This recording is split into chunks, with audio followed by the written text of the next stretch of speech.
രാജ്യത്ത് തീവ്രവാദ ഗ്രൂപ്പുകളെ വളർത്തുന്നതിനായി യൂനുസ് ബംഗ്ലാദേശിന്റെ നിയന്ത്രണം പിടിച്ചെടുത്തുവെന്നാണ് ഹസീന ആവർത്തിച്ചത്.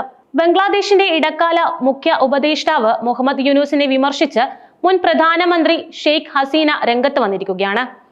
മുഹമ്മദ് യൂനുസ് രാഷ്ട്രത്തെ അമേരിക്കയ്ക്ക് വിൽക്കുന്നു എന്ന് ഹസീന ആരോപിക്കുന്നു. തന്റെ പാർട്ടിയായ അവാമി ലീഗിനെ തെരഞ്ഞെടുപ്പുകളിൽ മത്സരിക്കുന്നതിൽ നിന്ന് അടുത്തിടെ വിലക്കിയതിനെ ഹസീന അപലപിച്ചു. ഈ നീക്കത്തെ ഭരണഘടനാ വിരുദ്ധമെന്നാണ് ഹസീന വിശേഷിപ്പിച്ചത്. ഹസീനയുടെ ഓഡിയോ സന്ദേശം അവരുടെ പാർട്ടിയുടെ ഫേസ്ബുക്ക് അക്കൗണ്ടിൽ പോസ്റ്റ് ചെയ്തിട്ടുമുണ്ട്. രാജ്യത്ത് തീവ്രവാദ ഗ്രൂപ്പുകളെ വളർത്തുന്നതിനായി യൂനുസ് ബംഗ്ലാദേശിന്റെ നിയന്ത്രണം പിടിച്ചെടുത്തുവെന്നാണ് ഹസീന ആവർത്തിച്ചത്.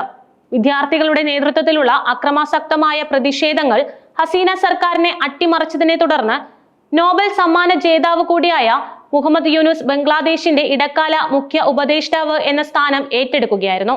ഡിസംബറിൽ ബംഗ്ലാദേശിൽ പൊതു തെരഞ്ഞെടുപ്പ് നടത്തണമെന്ന സൈനിക ആഹ്വാനത്തെ തുടർന്ന് യൂനുസ് രാജിവെക്കണമെന്ന് ഭീഷണിപ്പെടുത്തിയതായി റിപ്പോർട്ടുകൾ പുറത്തു വന്നിരിക്കെയാണ് ഹസീനയുടെ പുതിയ പ്രസ്താവന ശ്രദ്ധേയമാകുന്നത്. സെന്റ് മാർട്ടിൻ ദ്വീപ് വിഷയവും ഹസീന ചൂണ്ടിക്കാണിച്ചു.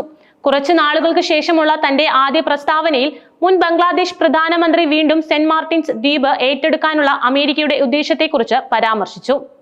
സെന്റ് മാർട്ടിൻസ് ദ്വീപിനായുള്ള അമേരിക്കയുടെ ആവശ്യങ്ങൾ തന്റെ പിതാവ് അംഗീകരിച്ചില്ലെന്നും അതിനായി അദ്ദേഹത്തിന് ജീവൻ നൽകേണ്ടി വന്നുവെന്നും അധികാരത്തിൽ തുടരാൻ രാജ്യം വിൽക്കുന്നതിനെക്കുറിച്ച് താൻ ഒരിക്കലും ചിന്തിച്ചിട്ടില്ലാത്തതിനാൽ തന്റെ വിധി അതായിരുന്നുവെന്നും അവർ പറഞ്ഞു. ബംഗ്ലാദേശിന്റെ സ്വാതന്ത്ര്യത്തിനായി രാജ്യം ആയുധമെടുത്ത് തന്റെ പിതാവ് ഷെയ്ഖ് മുജീബുർ റഹ്മാനൊപ്പം പോരാടിയതും അവർ അനുസ്മരിച്ചു. ആ രാജ്യത്തിന്റെ മണ്ണിന്റെ ഒരു ഇഞ്ച് പോലും ആർക്കും വിട്ടുകൊടുക്കാൻ ആരും ഉദ്ദേശിച്ചിട്ടില്ല. എന്നാൽ ഇന്ന് എന്തൊരു ദൗർഭാഗ്യമാണിത്. അത്തരമൊരു വ്യക്തി അധികാരത്തിൽ വന്നു. മുഴുവൻ രാജ്യത്തെയും ജനങ്ങളാൽ സ്നേഹിക്കപ്പെടുന്ന, ലോകം മുഴുവൻ സ്നേഹിക്കപ്പെടുന്ന ഒരു വ്യക്തി ഇന്ന് അധികാരത്തിൽ വന്നപ്പോൾ ആ വ്യക്തിക്ക് എന്ത് സംഭവിച്ചു? അവർ ചോദിച്ചത് ഇങ്ങനെയായിരുന്നു.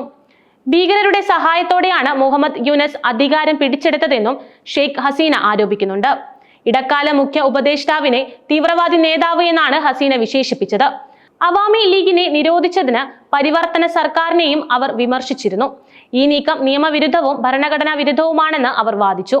നമ്മുടെ മഹത്തായ ബംഗ്ലാദേശ് രാഷ്ട്രത്തിന് സ്വാതന്ത്ര്യം ലഭിച്ചത് നീണ്ട പോരാട്ടത്തിലൂടെയും വിമോചന യുദ്ധത്തിലൂടെയുമാണെന്ന് ഷെയ്ഖ് ഹസീന ചൂണ്ടിക്കാട്ടി. നിയമവിരുദ്ധമായി അധികാരം പിടിച്ചെടുത്ത ഈ തീവ്രവാദ നേതാവിന് ഭരണഘടനയിൽ തൊടാനുള്ള അവകാശം ആരാണ് നൽകിയതെന്നും അവർ ചോദിച്ചു. ബംഗ്ലാദേശിലെ ഭരണം ഏറ്റെടുക്കാൻ മുഹമ്മദ് യൂനുസിനോട് ജനങ്ങൾ ആവശ്യപ്പെട്ടിട്ടില്ലെന്നും അവർ പറഞ്ഞിരുന്നു. യൂനുസിന് ഭരണഘടനാപരമായ അടിത്തറയില്ലെന്നും മുഖ്യ ഉപദേഷ്ടാവ് എന്ന സ്ഥാനത്തിന് അർഹനല്ലെന്നും ഷെയ്ഖ് ഹസീന പറയുന്നു. അപ്പോൾ പാർലമെന്റ് ഇല്ലാതെ യൂനുസിന് എങ്ങനെ നിയമം മാറ്റാൻ കഴിയും? ഇത് നിയമവിരുദ്ധമാണെന്നും ഹസീന ശക്തമായി തന്നെ പ്രതികരിക്കുന്നു. അതേസമയം ഹസീന കാലഘട്ടത്തിലെ ഉദ്യോഗസ്ഥരുടെ ആദ്യ വിചാരണ ഞായറാഴ്ച ബംഗ്ലാദേശിലെ ഒരു പ്രത്യേക കോടതിയിൽ ആരംഭിച്ചു കഴിഞ്ഞിരുന്നു. കഴിഞ്ഞ വർഷം ഓഗസ്റ്റ് 5-ന് 6 പ്രതിഷേധക്കാരെ കൊലപ്പെടുത്തിയ കേസിൽ 8 പോലീസ് ഉദ്യോഗസ്ഥർക്കെതിരെ തലസ്ഥാനമായ ധാക്കയിൽ സ്ഥിതി ചെയ്യുന്ന കോടതി ഔപചാരിക കുറ്റം ചുമത്തി. അതേ ദിവസം തന്നെ ഹസീന രാജ്യം വിടുകയും പ്രതിഷേധക്കാർ അവരുടെ വസതിയിലേക്ക് ഇരച്ചുകയറി ആക്രമണം നടത്തുകയും ചെയ്തിരുന്നു. മനുഷ്യത്വത്തിനെതിരായ കുറ്റകൃത്യങ്ങൾക്കാണ് ഹസീനയുടെ കാലഘട്ടത്തിലെ ഉദ്യോഗസ്ഥർക്കെതിരെ കേസെടുത്തിരിക്കുന്നത് എന്ന് ചീഫ് പ്രോസിക്യൂട്ടർ ചൂണ്ടിക്കാട്ടിയിരുന്നു. 4 പേർ കസ്റ്റഡിയിലാണെന്നും മറ്റ് 4 പേരുടെ കൂടി വിചാരണ നടക്കുന്നുവെന്നും ചീഫ് പ്രോസിക്യൂട്ടർ വെളിപ്പെടുത്തുകയും ചെയ്തു.